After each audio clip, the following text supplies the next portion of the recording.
우리 좌우에 계신 분들하고 인사하겠습니다. 너무 잘 오셨습니다. 네, 감사합니다. 옆에 다시 한번 인사해 주세요. 투표하셨죠? 네. 요즘에는 투표 이렇게 찍고 나오면 나 했다고 이렇게 증거를 남기기 위해서 이렇게 손에다가 도장을 하나씩 찍어가지고 나오더라고요. 우리가 이 나라와 민족을 위해서 계속 기도해야 될 줄로 믿습니다.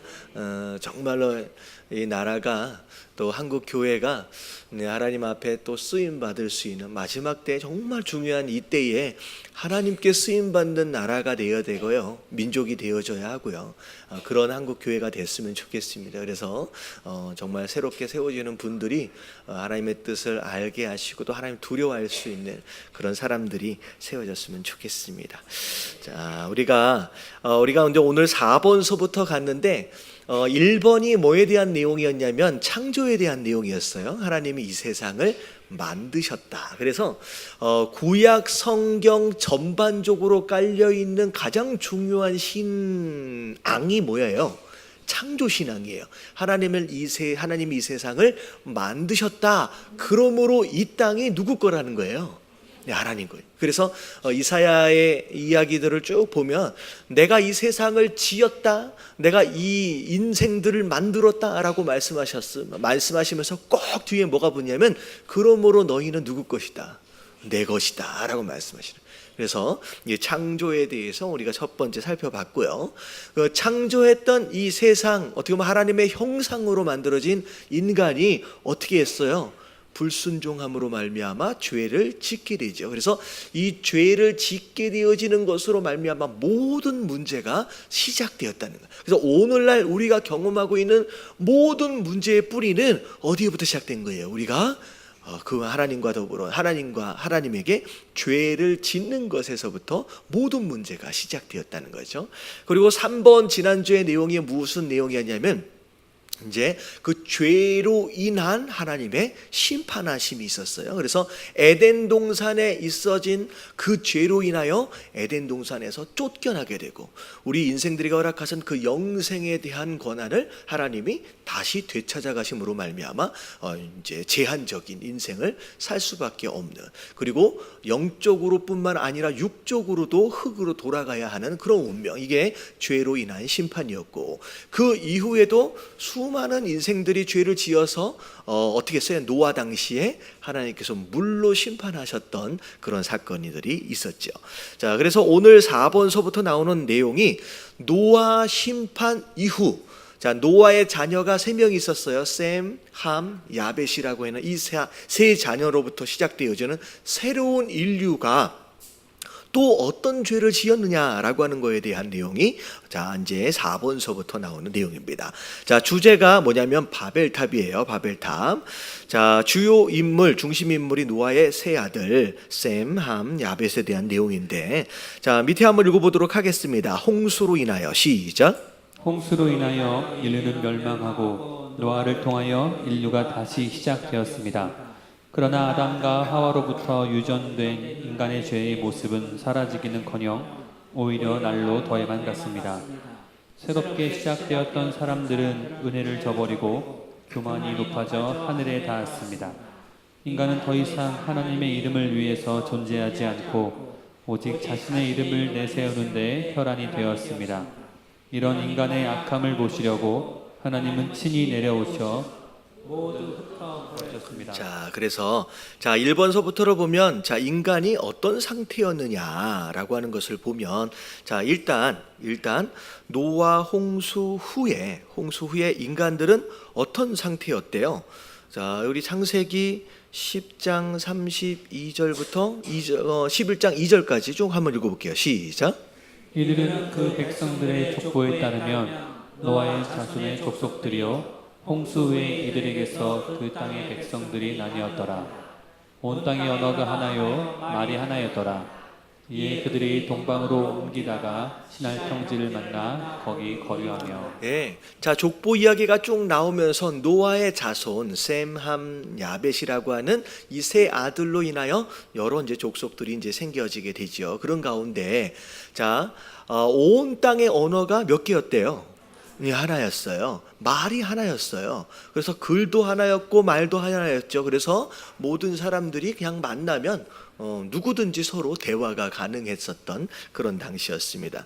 그냥 이때 당시만 해도 너무 좋았던 것 같아요. 근데 이때 이후로 무슨 일이 벌어졌느냐면 이제 언어가 여러 개로 나눠지면서 오늘날 우리도 쉽지 않았죠. 우리 자녀들도 영어 때문에 막 고생하고 있는 이유가 요 바벨탑 사건 때문에 이제 이런 사건이 이제 일어나게 됩니다. 자, 그래서 첫 번째 내용은 말도 글도 이제 하나였다라고 하는 것에서부터 이제 시작이 됩니다. 자, 이번에 보니까 인간의 교만함, 자, 힘을 모은 인간들이 함께 계획한 일이 무엇이었느냐?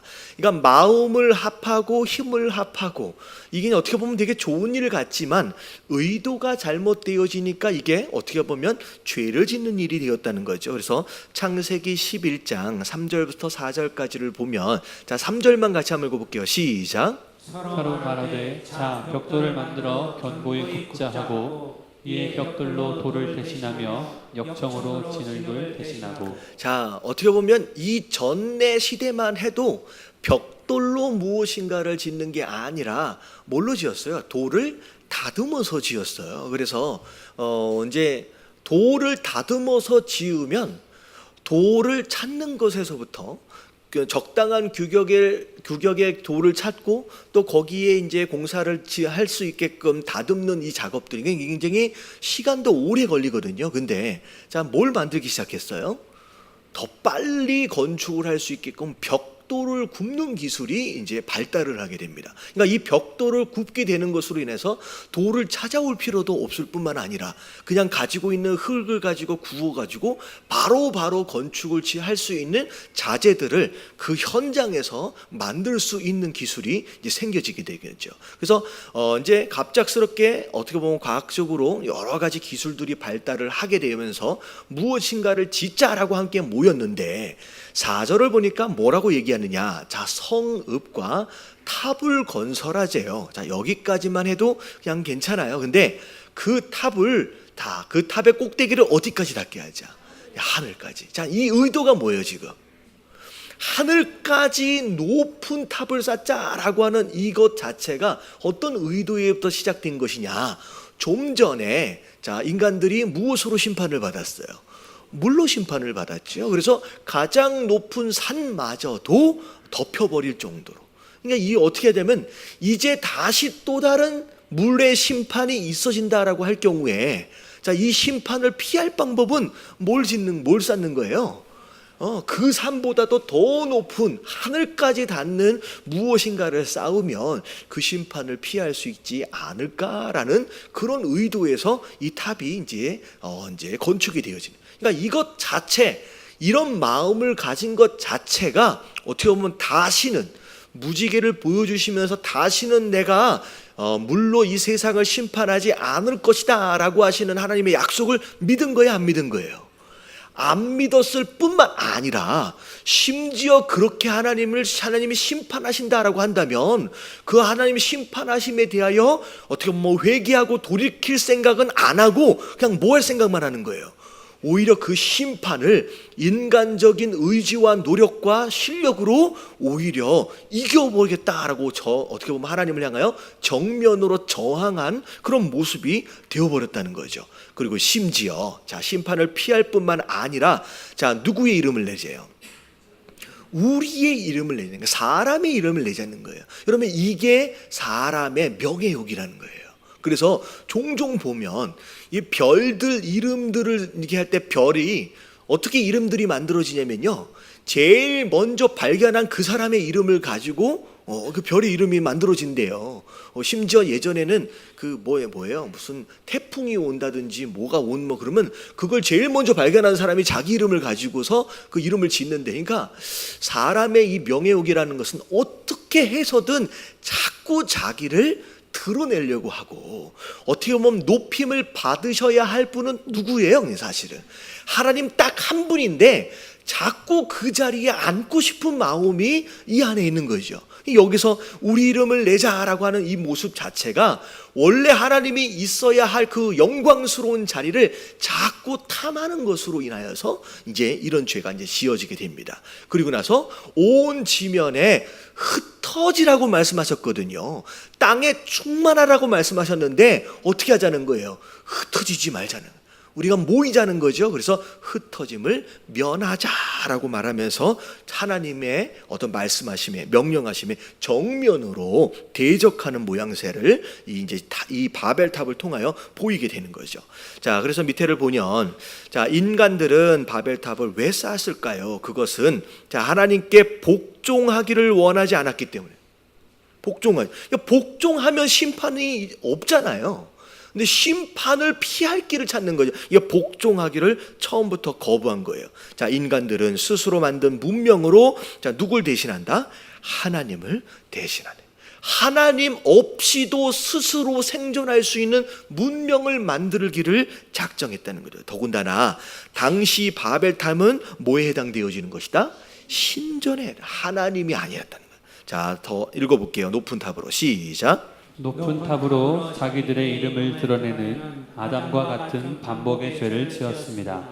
그들은 홍수로 인하여 멸망한 것을 의식하고 그것의 대비책으로 비가 와도 끄떡하지 않을 높은 탑을 쌓았습니다. 하나님을 대적하기 위해. 생각하면 얼마나 악한 의도입니까? 물로 심판하지 않으리라는 말씀을 기억했다라면 이 일이 얼마나 어리석은 일인지 알 수 있습니다.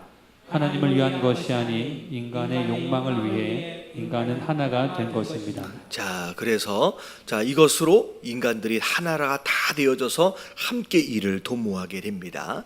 자, 그랬을 때 하나님께서 이 바벨탑 계획을 이제 무산시키셨는데, 자, 어떻게 무산시키셨는지를 보면, 자, 11장 5절부터 8절까지 자, 같이 한번 쭉 한번 읽어볼게요. 시작. 여호와께서 사람들이 건설하는 그 성읍과 탑을 보려고 내려오셨더라. 여호와께서 이르시되 이 무리가 한 족속이여 언어도 하나이므로 이같이 시작하였으니 이후로는 그 하고자 하는 일을 막을 수 없으리로다. 자, 우리가 내려가서 거기서 그들의 언어를 혼잡하게 하여 그들이 서로 알아듣지 못하게 하자 하시고, 여호와께서 거기서 그들을 온 지면에 흩으셨으므로 그들이 그 돈실을 건설하기를 그쳤더라. 네, 이거 중간중간 보면 하나님이 7절 11장 7절에 보니까 우리가 내려가자라고 말씀을 하셨잖아요. 그리고 창세기 1장에서도 하나님의 형상으로 만들 때 누구 형상으로 만들자? 우리의 형상으로. 그래서 구약 성경을 쭉 읽어 내려가다 보면 하나님이 한 분이 아니다. 이렇게 우리라고 하는 복수 대명사를 쓰면서 공동체로 함께 존재하는, 그래서 이걸 우리가 전문 용어로 뭐라 그래요? 삼위일체 하나님. 그래서 한 분이시지만 삼위로 함께 계시는, 그래서 성부 하나님, 성자 하나님, 성령 하나님이 갑자기 신약 성경에 갑자기 이렇게 등장하시는 게 아니라 창조 때부터, 심지어 이렇게 바벨탑 요 사건 때도 이 세 분이 함께 계셨다라고 하는 것을 우리가 이제 알 수 있도록 이 우리라고 하는 단어들을 종종 중간에 쓰시는 것들을 보게 되죠. 자, 그래서 언어가 하나이기 때문에 마음을 함께 잘 모은다는 거예요. 그래서 어떻게 하시기로 했어요? 이 언어를 혼잡하게 하자. 그래서 바벨이라고 하는 이 단어의 뜻이 뭐예요? 그냥 혼잡하게 한다라고 하는 그 뜻을 가진 것이 이제 바벨탑이 되어집니다. 그래서 이때 하나님께서 언어를 혼잡하게 하심으로 말미암아, 자, 어떻게 됐냐면 더 이상 이제 함께 있을 수가 없어요. 서로 대화가 되어지질 않으니까. 그래서 같은 언어를 쓰면서 대화가 가능한 사람들끼리 모여지면서 이 나라가 세워지게 되고 이제 족속들이 세워지게 되면서 이제 흩어지게 되죠. 그래서 4번에 보니까 죄의 결과, 자, 어떻게 되느냐, 9절을 같이 한번 읽어볼게요. 9절을 시작. 그러므로 그 이름을 바벨이라 하니 이는 여호와께서 거기서 온 땅의 언어를 혼잡하게 하셨음이니라. 여호와께서 거기서 그들을 온 지면에 흩으셨더라. 예, 그래서 죄를 짓는 것으로 말미암아 하나님의 심판, 언어 쪽에 하나님의 심판을 허락하셔서 이렇게 이제 언어가 혼잡하게 되었습니다. 자, 근데 이제 우리가 요즘에 사도행전을 묵상하면서 제가 잠깐 말씀드린 적이 있을 것 같아요. 성령 충만이 확 임할 때 가장 먼저 나타났던 은사가 어떤 은사였어요? 이 방언의 은사죠. 이 방언은 곧 뭘 의미하느냐? 이 바벨탑 이 당시에 죄의 결과로 흩어져 버린 그 언어를 자 성령의 충만함으로 어떻게 하시는 거예요? 다시 그 언어를 회복하시는 어떤 그런 특별한 표적이나 사인들 가운데 하나다라고 생각하실 수가 있습니다. 그래서 죄로 인하여 망가져 버린 그 무엇인가가 결국 무엇으로 회복되어지는 거예요? 성령의 충만함으로 회복되어지는 거예요. 그래서 언어뿐만 아니라 죄로 인하여 모든 것들이 망가졌잖아요. 결국은 이 망가진 모든 것들이 무엇으로 회복이 되어지느냐? 성령의 충만함으로 회복되어지고 고쳐지기 시작한다라고 하는 것을 우리가 영적으로 알 수 있는 내용입니다. 자, 팁 한번 같이 한번 읽어볼게요. 이 세상에 시작. 이 세상의 많은 민족들은 노아의 후예들입니다. 창세기 10장은 사람들이 어떻게 흩어져 각기 다른 민족의 조상이 되어 있는지에 대한 목록을 담고 있습니다. 자, 많은 민족이 아니라 이 세상의 모든 민족은 그냥 다 누구의 후손이에요? 노아의 후손이죠. 왜냐하면 그 후손들 외에 나머지는 다 어떻게 됐어요? 다 물에 죽었기 때문에 우리는 어떻게 보면 무조건 생각을 해보면 노아의 후손이다라고 이제 생각을 할 수 있다는 거죠. 거기서부터 모든 나라와 민족들이 이제 다 분리되어져서 나오는데, 자 이제 노아의 세 아들 셈, 함, 야벳 이 세 나라 이 세 사람이 이제 국가로 이제 분리가 되어집니다. 자 바벨탑 사건 이후에 모였던 사람들 다 흩어지는데, 자 언어 때문에 이제 흩어지게 되는데 각기 길로 흩어지는데, 자 보세요. 셈 자손은 어느 쪽으로 갔어요? 자, 동쪽의 아라비아 아시아 지역 쪽으로 쭉 갑니다. 그래서 셈 지역이 아시안계다라고 생각을 하시면 돼요. 그리고 이 셈 사람들이 유대인들이에요. 유대인들. 그러니까 유대인들이 우리하고는 조금 지금 얼굴 모양으로 볼 때는 약간 아시안족보다는 유럽 사람하고 좀 비슷하게 생겼잖아요. 코가 좀 높아가지고. 근데 원래 셈이 이제 셈의 후손들로 쭉 내려가면서 이제 나중에 보면 유대인들, 이스라엘 사람들이 셈의 후손들입니다. 이제 아시안계. 그리고 함은 어디로 갔어요? 아프리카 쪽, 흑인 쪽으로 갔죠. 이게 함이 나중에 이제 저주를 받게 되는 것으로 인하여서 이제 종살이를 한다 그랬잖아요. 그것으로 인하여서 이제 이렇게 아프리카 지역의 흑인들이 이렇게 이제 되어지는 상황이 됩니다.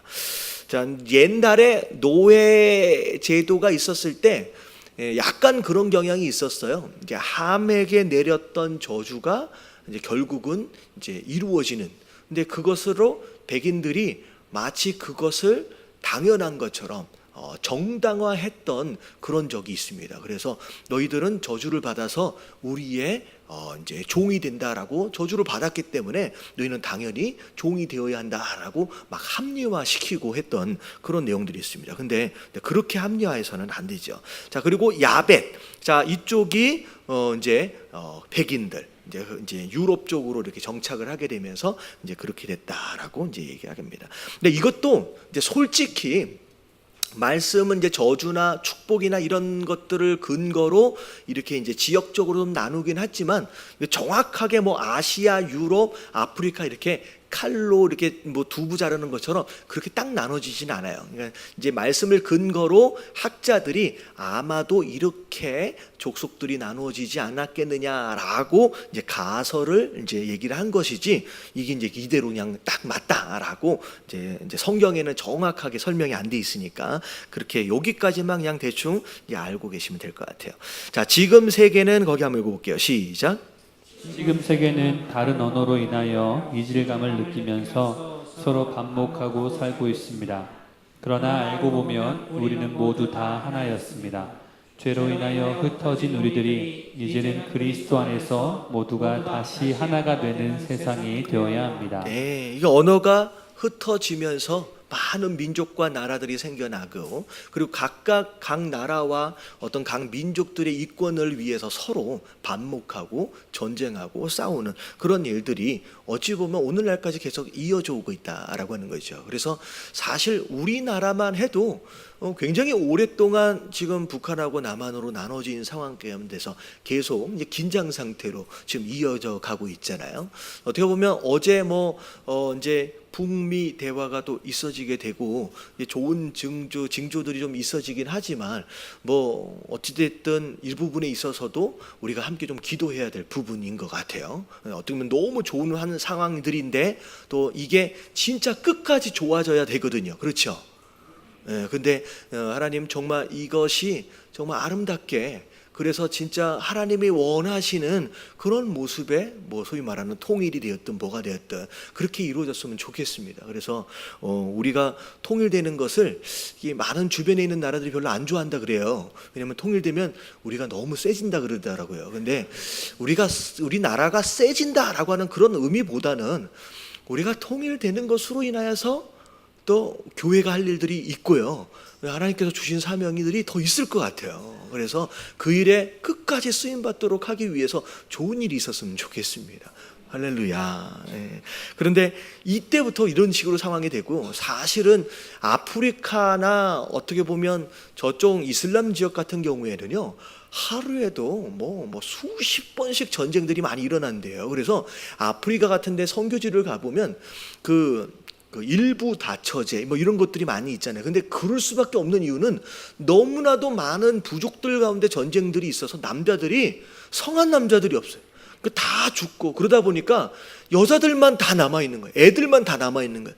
그래서 어쩔 수 없이 이제 일부 다처제가 이제 되어질 수밖에 없는 그런 상황. 그러니까 우리는 어떻게 보면 분단 국가로서 이렇게 이제 있지만 피부로 그렇게 전쟁 같은 그런 느낌들은 못 느끼거든요. 근데 사실은 우리만 못 느껴요. 미국에서는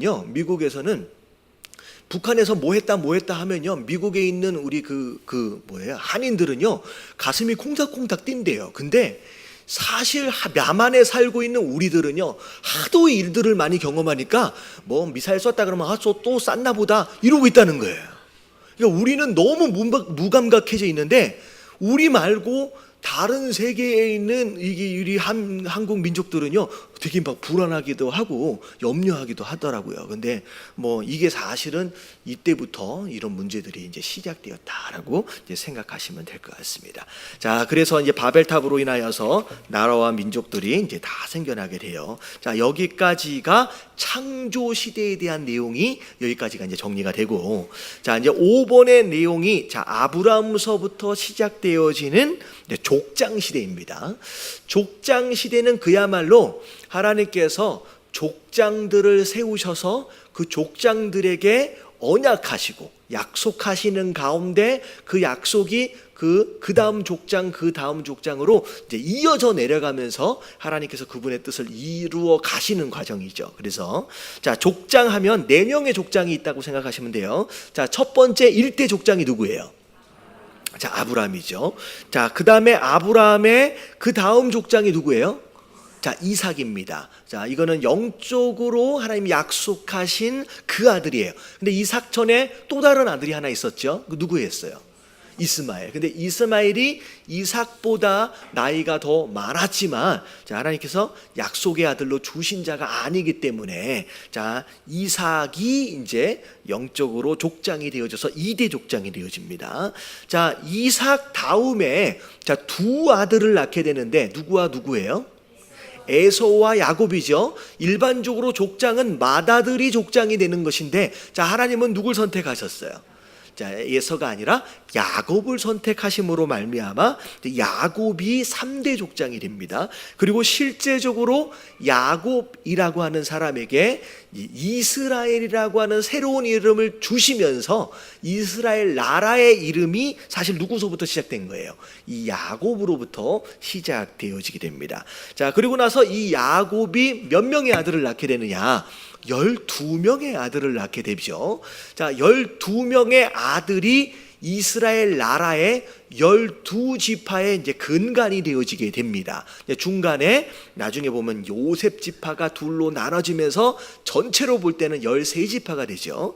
자, 야곱의 몇째 아들이었어요? 그 다음 족장이 될 요셉이 11번째 아들이었던 이 요셉이 다음의 족장이 되면서 이제 애굽으로 이제 들어가게 되는, 그래서 여기까지가 출애굽이 끝나면서 족장 시대는 요셉까지 이어진다라고 이제 생각하시면 되겠습니다. 그래서 이제 그림을 보면, 자, 아브라함은 자 무엇으로 우리가 알고 있냐? 복의 근원에 대한 축복을 받고, 자, 어떤 사람이에요? 믿음의 조상으로 알려진 이 아브라함. 자, 그리고 자, 이삭은 어떤 사람이었어요? 순종을 정말로 잘했던 사람이죠. 자, 야곱은 어떤 사람이에요? 자, 이스라엘의 조상, 우리가 알다시피 이제 야복강가에서 이제 씨름하던 그 장면 기억나시죠? 자, 그리고 요셉은 비록 형제들에게 종으로 팔려갔지만 끝까지 그걸 하나님의 뜻으로 알고 섬겼던 어떤 리더로 우리가 기억하고 있습니다. 자, 오늘은 이 족장 시대의 첫 번째 이 아브라함에 대한 내용을 좀 살펴보도록 할게요. 자, 바벨탑 사건으로 거기서 한번 읽어보도록 합니다. 시작. 바벨탑 사건으로 인류는 흩어져 각각의 나라와 민족을 형성하였습니다. 그들은 하나님을 떠나 여전히 죄악 가운데서 살아가고 있습니다. 그들을 두면 모든 인류는 노아 홍수 때처럼 멸망할 수밖에 없습니다. 400여 년이 지난 후에 하나님은 인류의 구원을 위해 다시 시작하셨습니다. 그것은 한 사람을 선택하시고 약속을 주시는 일입니다. 그렇게 해서 선택되고 약속을 받은 사람이 아브라함입니다. 바벨탑으로 흐트러진 세상의 역사와는 다른 새로운 믿음의 역사가 열리게 되는 순간입니다. 자, 그래서 믿음의 역사가 열리게 된다라고 하는 이 표현이 굉장히 의미가 있는데, 사실 이스라엘의 역사의 시작이 어디부터냐라고 얘기할 때, 비록 이스라엘이라고 하는 이름은 야곱이 받은 이름이지만 사실 어디부터 시작된 거예요? 아브라함부터 시작된 거예요. 왜냐하면 아브라함과 함께 맺은, 하나님과 함께 맺은 그 언약이 그 다음 족장 쭉 이어가면서 그 언약이 이스라엘의 뿌리가 되어지기 때문이다라는 거죠. 자, 그래서 자, 이제 첫 번째 아브라함에게 이제 주신 약속인데, 원래 아브라함의 원래 이름은 뭐예요? 아브람입니다. 그리고 아브라함의 아내 이름이 바뀌기 전에는 사레였어요. 그 다음에가 바뀌고 난 다음에 사라가 되죠. 그래서 이름이 이렇게 바뀌어지면서 특별한 의미들을 하나님께서 이제 주시는데, 처음 원래 이름은 아브람이었습니다. 자, 밑에로 보니까, 자, 아브람은 원래 가족들과 함께 어디에 살고 있었습니까? 갈대아 우르라고 하는 지역에서 이제 살고 있었습니다. 여러분들 이 지역이 어디냐? 우리가 보면 이제 이스라엘의 지도를 쭉 보면요, 이제 강이 이제 두 개가 있는데 티그리스 강, 유프라테스 강 이렇게 양쪽으로 쭉 나눠져요. 근데 그 유프라테스 강으로 쭉 올라오는데 가장 밑쪽에 있는 부분이 갈대아 우르 지역이고요. 조금 올라오면 바벨 지역이 돼요. 바벨. 여기서 이제 바벨론이 여기서 이제 시작이 되어지게 되죠. 그리고 이 바벨론에서 조금만 더 올라오면, 자, 뭐가 나오냐면 하란이라고 하는 장소가 나옵니다. 그래서 창세기 12장 1절 아브라함을 하나님이 찾아가시기 바로 직전의 내용을 보면 아브라함의 아버지 이름이 나와요. 이름이 뭔지 기억나세요? 데라. 데라가 아브라함의 아버지 이름인데, 원래 데라가 아브라함과 함께 갈대아 우르 지역에서 살고 있었습니다. 근데 데라가 그 가족들과 함께 강을 따라서 쭉 올라오면서 바벨론을 지나서 어디까지 올라와요? 하란이라고 하는 장소까지 쭉 올라와서 정착하고 살게 되죠. 근데 데라가 하란에서 죽고 나서 창세기 12장이 시작이 돼요. 그때 아브라함은 어디에 살고 있는 상태예요? 갈대아 우르가 아니라 하란이라고 하는 지역에 살고 있는 당시에 이제 하나님을 만나게 되죠. 그래서 자, 갈대아 우르가 아니라 하란이라고 생각을 하시면 될 것 같아요. 근데 이제 본토 친척 아비지 뭐 이렇게 생각을 하다 보니까 이렇게 되는 거죠. 여기 그냥 그림 나와요. 이거 보면 오른쪽에 티그리스강, 왼쪽에 유프라테스강 막 이게 섞여가지고 이렇게 올라가잖아요. 자, 페르시아만 쪽에서 제일 가까운 것이 사우디아라비아 위쪽에 우루, 갈대아 우루가 요 지역이 있어요. 그러다가 조금 이 유프라테스강을 쭉 따라가다 보면 이라크라고 적혀 있는데 바로 밑분이 이제 뭐라고 생각하시면 이제 바벨론 지역이다라고 생각하시면 되고, 거기를 쭉 따라서 저 위에 올라가면 뭐가 나와요? 하란이라고 하는 장소가 나오게 되죠. 거기에서 이제 머물렀다라고 생각하시면 돼요. 자, 이 어느 날 하나님은 아브라함을 불러 뭐라고 명하셨느냐? 자, 보면 창세기 12장 1절서부터 3절까지, 자, 같이 한번 1절만 같이 한번 읽어볼게요. 시작. 여호와께서 아브라함에게 이르시되 너는 너의 고향과 친척과 아버지의 집을 떠나 내가 내게 보여줄 땅으로 가라. 자, 뭘 떠나래요? 고향을 떠나고 친척을 떠나고 아버지의 집을 떠나래요. 그러니까 이게 뭐냐면 지금까지 이제 하나님이 아브라함을 찾아가셨던 이때가 아브라함 나이가 몇 살이에요? 75세죠. 이때 어떻게 보면 75년 동안 함께 했던 모든 뭐랄까요? 삶의 터전, 심지어 관계들을 다 떠나란 얘기예요. 그게 고향을 떠나고 친척을 떠나고 아버지의 집을 떠나는 거죠.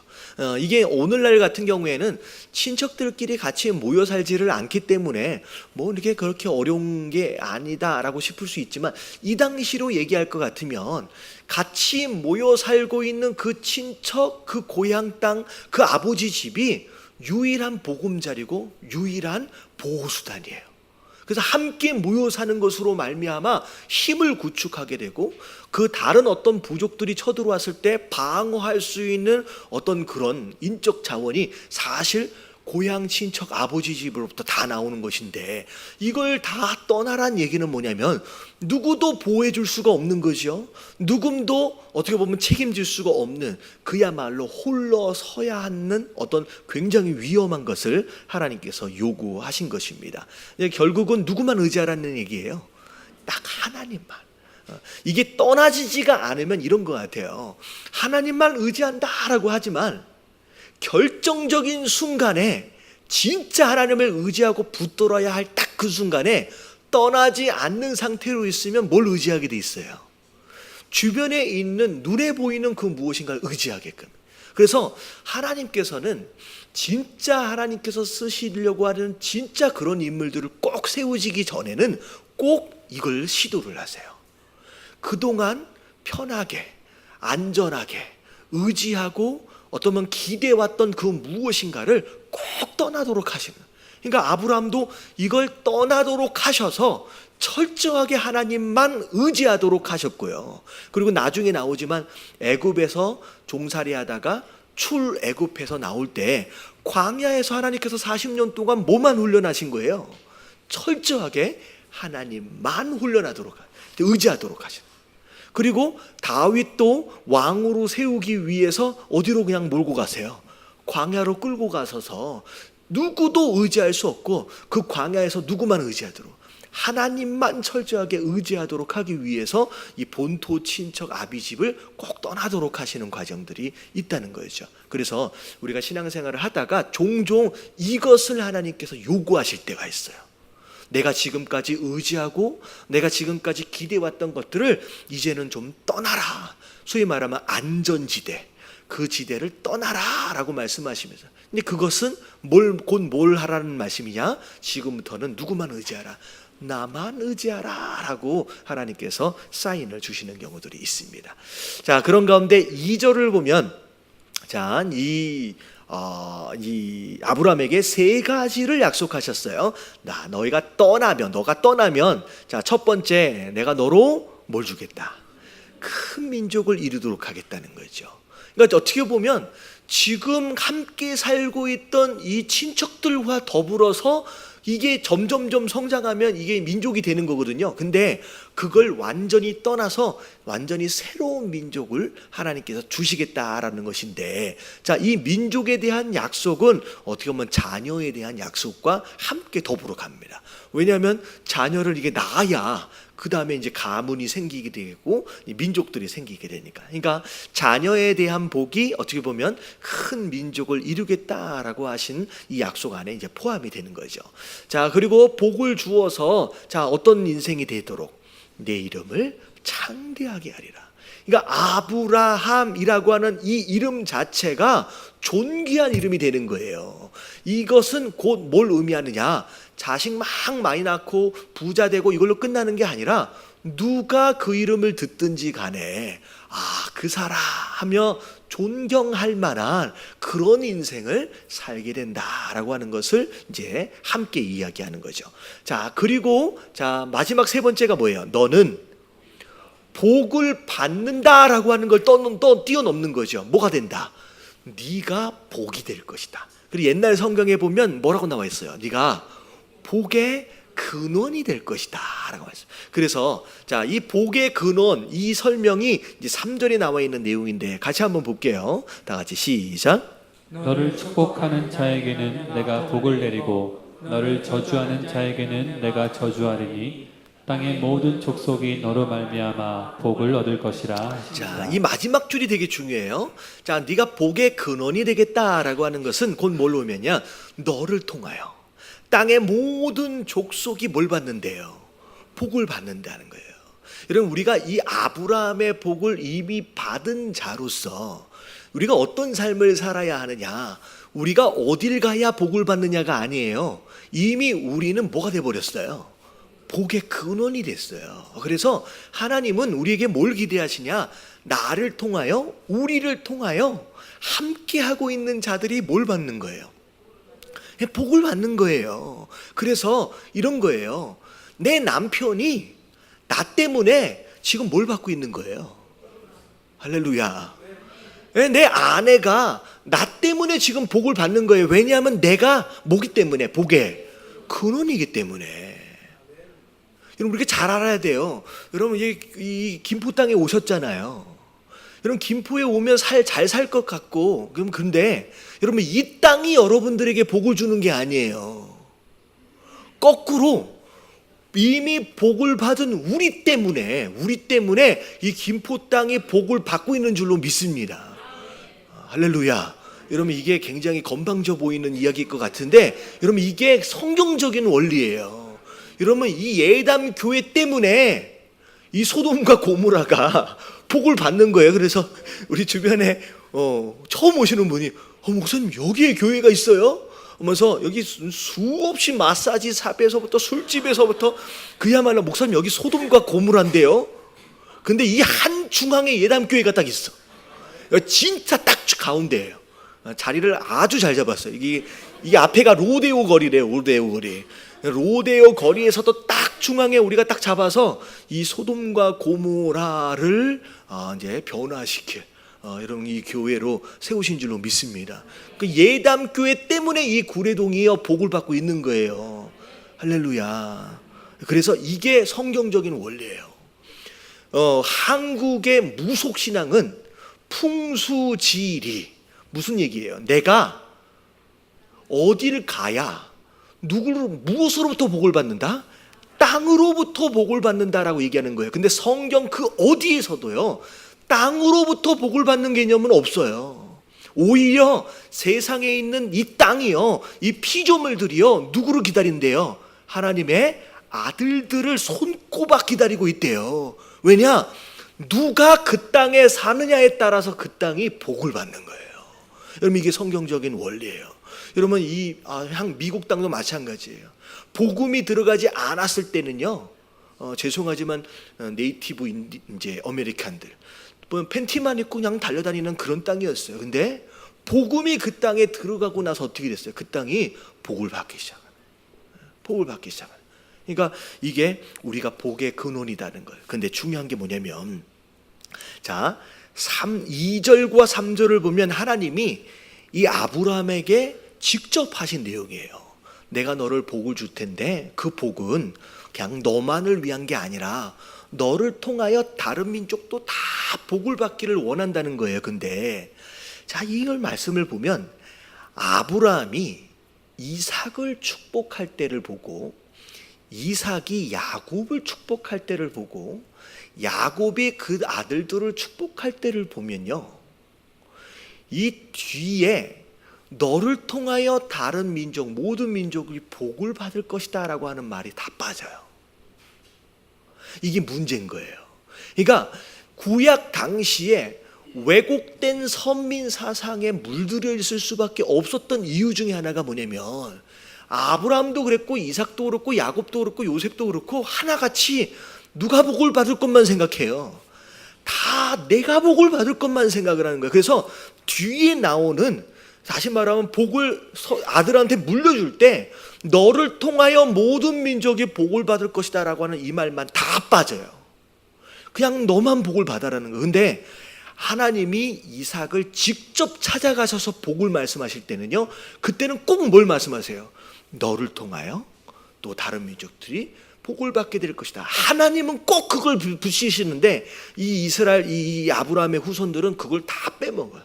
그러니까 다 나만 복 받을 것에만 집중하니까 잘못된 선민 사상으로 왜곡되어지는 상황들이 벌어지고, 어찌 보면 우리도 마찬가지시잖아요.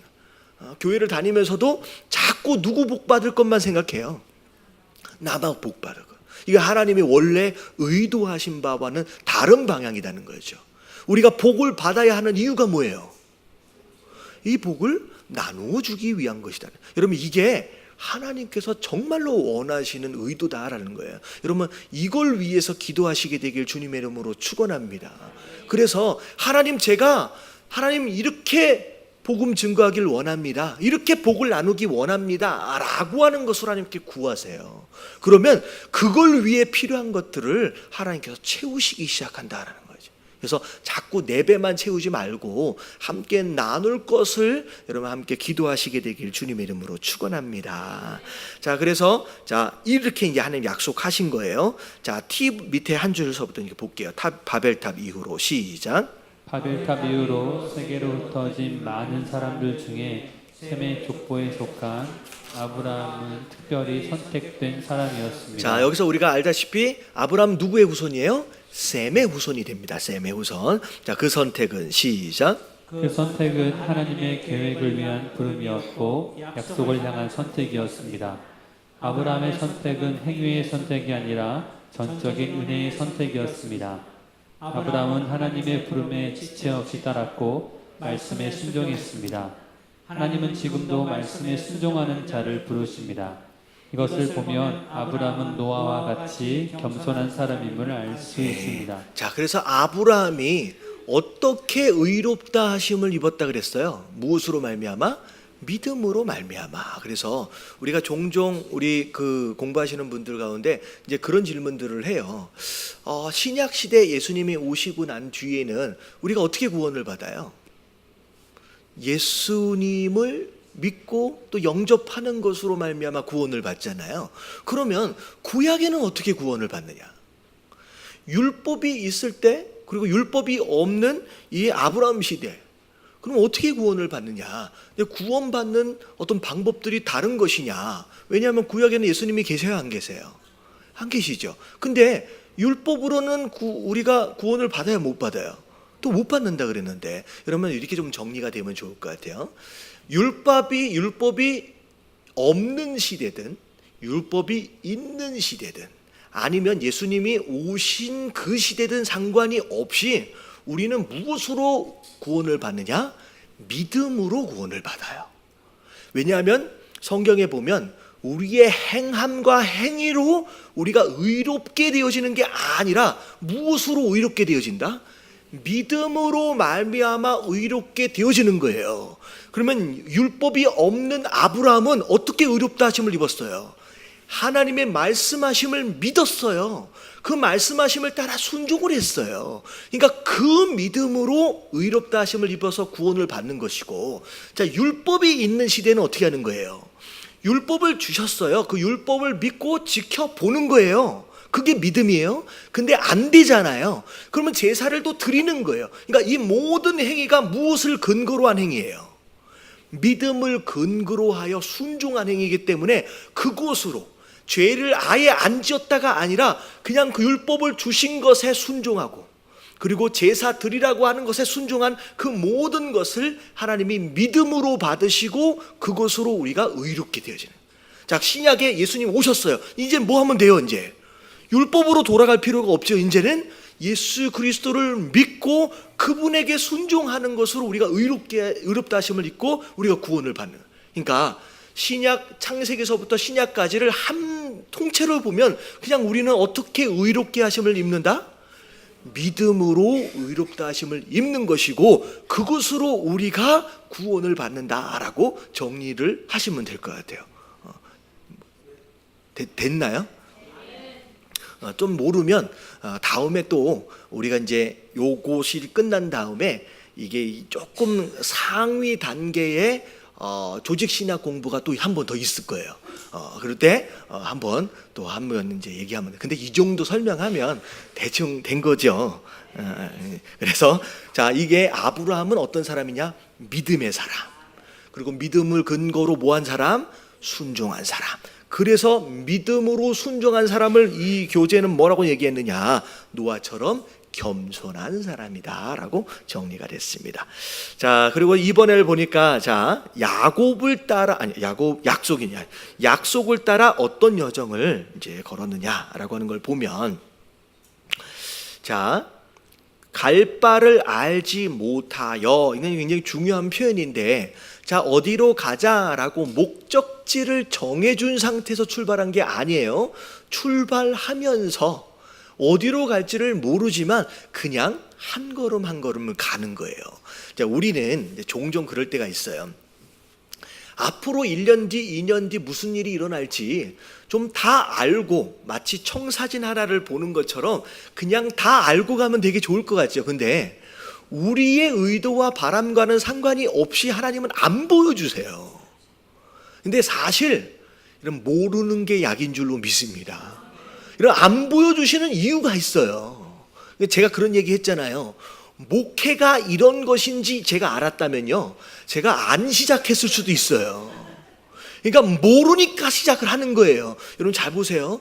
지금 경험하고 있는 고난의 여정들, 여러분 1년 전 이미 알고 있었다라고 한다면 여러분 그때 스트레스 받아서 미리 죽었을지도 몰라. 그러니까 몰랐으니까 여기까지 온 거예요. 그러니까 보여주시지 않으면 이런 굳이 보여달라고 뭐 이렇게 요청하지 마세요. 안 보여주시는 이유가 있어요. 이게 이 아브라함도 마찬가지예요. 자, 가나안 땅으로 가자라고 말씀하시지 않았어요. 어딘지도 모르고 그냥 가는 거예요.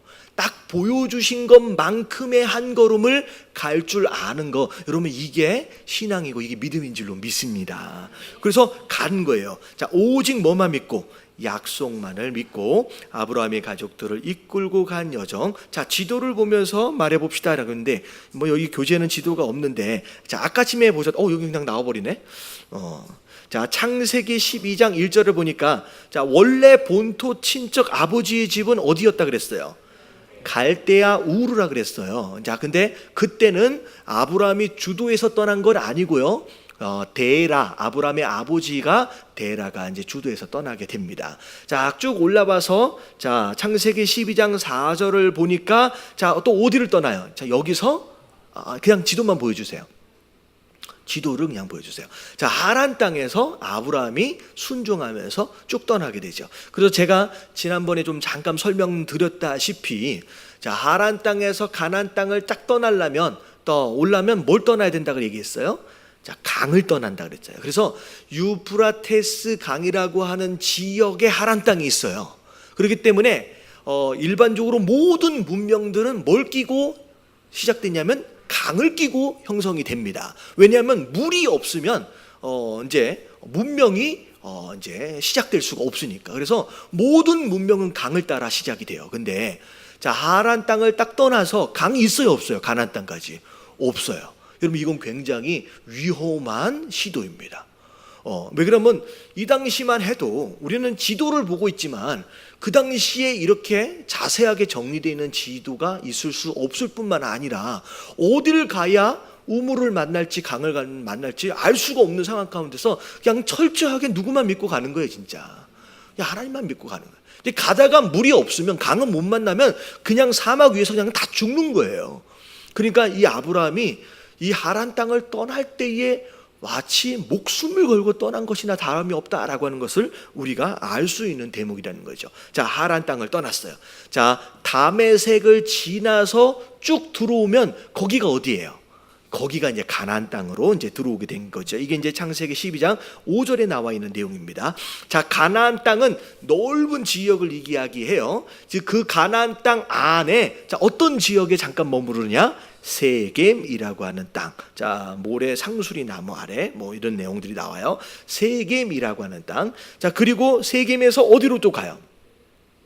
자, 조금 내려오다 보니까 사해 바로 옆 근방에 베델이라고 하는 지역에 또 잠깐 머무르게 됩니다. 자, 그리고 나서 또 어디로 내려가요? 헤브론이라고 하는 지역으로 쭉 내려가게 돼요. 근데 여기까지만 해도 아직 가나안 땅인데 나중에 보면 자, 9절에 보니까 점점 남방으로 옮겨가게 됐다라고 나와 있습니다. 자, 팁 하나 한번 같이 한번 읽어볼게요. 어느 날 다 같이 시작. 어느 날 갑자기 하나님이 나를 향해 짐 싸들고 일어나서 내가 가라고 하는 곳에 가족을 데리고 가라고 하면 나는 과연 어떤 반응을 보일 것입니까? 한 번도 가보지 않은 미지의 세계에 가라고 하면 나는 순종할 수 있을까요? 이것은 결코 쉬운 일이 아닙니다.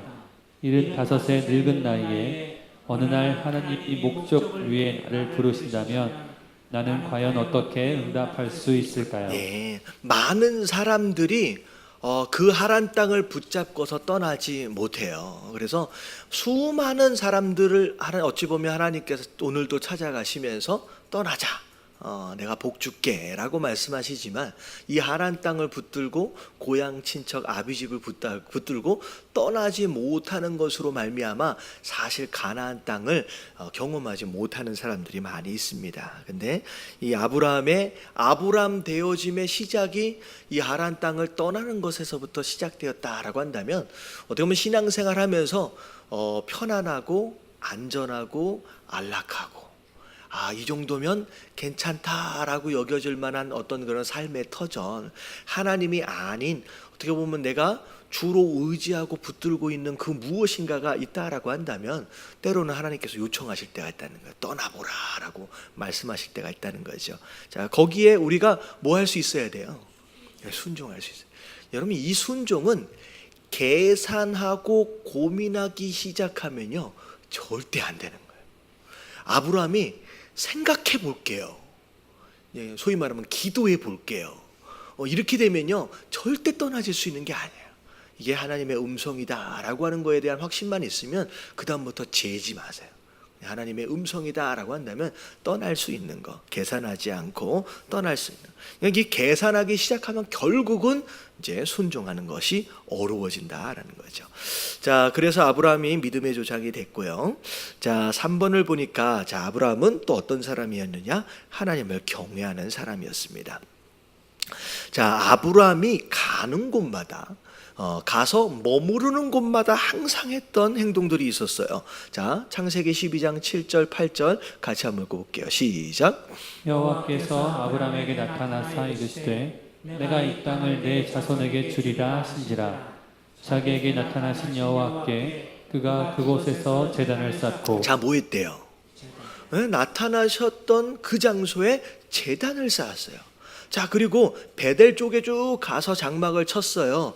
자, 그러더니 자, 그곳에서 여호와께서 그가 그곳에서 뭐 했대요? 여호와께 제단을 쌓고 여호와의 이름을 불렀다. 그리고 18절 같이 한번 읽어볼게요. 시작. 이에 아브라함이 장막을 옮겨 헤브론에 있는 마므레 상수리 숲에 이르러 거주하며 거기서 여호와를 위하여 제단을 쌓았더라. 네, 제단을 쌓았어요. 그러니까 아브라함은 머무르는 곳마다 항상 뭘 쌓았던 사람이다? 제단을 쌓, 예배를 드렸던 사람이라는 거죠. 그래서 이게 가다가 제단 쌓아진 모습을 보면 여기에 누가 지나갔었다. 아브라함이 지나갔었다. 이 표현이, 이 비유가 적당한 비유인지는 잘 모르겠지만 그냥 지나쳐 들으셔도 돼요. 집에 아니다, 이거 안 하는 게 낫나? 우리 강아지들이 보면 이게 영역 표시하잖아요. 이게 좀 별로 이게 좀 이상한 표현이긴 한데, 우리가 우리 삶의 터전에서 영역을 표시하는 수단이 뭐일 것 같아? 뭐냐? 이게 예배라는 생각이 좀 들어져요. 여기가 내가 사는 장소다. 여기가 하나님께서 나에게 주신 곳이다. 그래서 여러분, 가정 안에서든 일하는 곳이 되었든 어떻게 보면 내 사업장이 되었든 반드시 그 장소가 뭐 하는 곳이 되도록 해야 되느냐? 예배하는 곳이 되도록 해야 됩니다. 여기만 와서 예배를 드리는 게 아니라는 거예요. 내가 잠자리에 들고 굉장히 많은 시간을 우리 가정에서 보내잖아요. 근데 그 장소가 예배를 드리는 장소가 되어져서 그 장소가 누가 함께 하시는 곳? 하나님이 함께 하시는 곳으로 만들어 가야 돼요. 그리고 내가 일하는 곳이 어떻게 보면 하루 중에 굉장히 많은 시간을 거기서 보내잖아요. 내 모든 시간과 내 모든 에너지와 내 모든 기술과 재능과 은사들을 거기서 다 쏟아붓는데, 거기가 뭐 하는 장소가 되어야 돼요? 여러분, 예배하는 장소.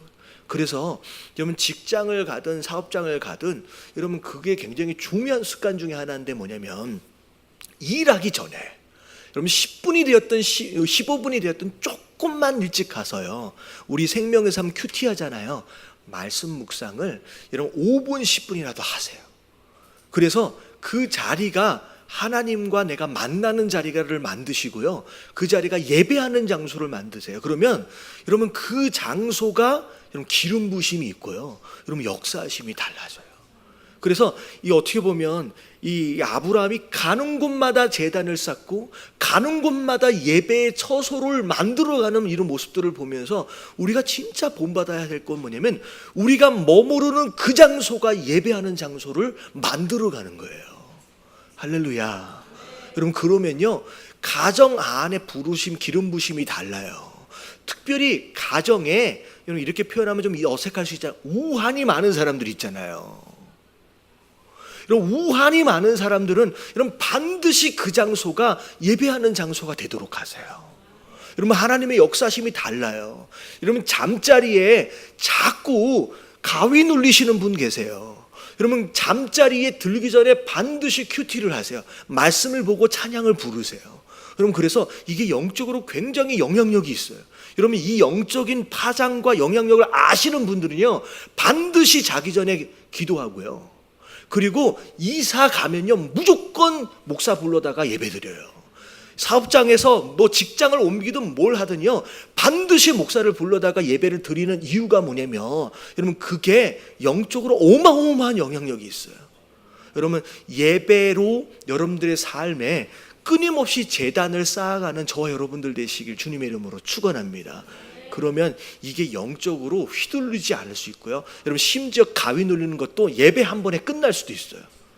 여러분, 굉장히 중요한 거예요. 그래서 아브라함은 처음 간 장소, 전혀 모르는 장소잖아요. 거기에 그냥 뭐 했어? 그냥 예배를 드리는 거예요. 마치 이 자리는 하나님이 나에게 주신 내 영역이다라고 표시하는 것처럼 그렇게 했다는 거예요. 자, 밑에 마지막 마무리 팁 한번 같이 한번 읽어볼게요. 다 같이 시작. 하나님의 선택과 부름은 언제나 말씀에서 시작됩니다. 하나님의 부름은 언제나 약속에 근거한 부름입니다. 아브라함에게 주신 약속은 그의 미래에 큰 민족을 이루는, 그리고 창대케 될 복된 민족을 이루는 복의 근원이 되는 약속이었습니다. 하나님이 우리를 하나님의 자녀로 선택하고 부르신 것은 하나님의 목적을 이루는 부름이요, 축복이 이미 약속된 창대케 되는 부름입니다.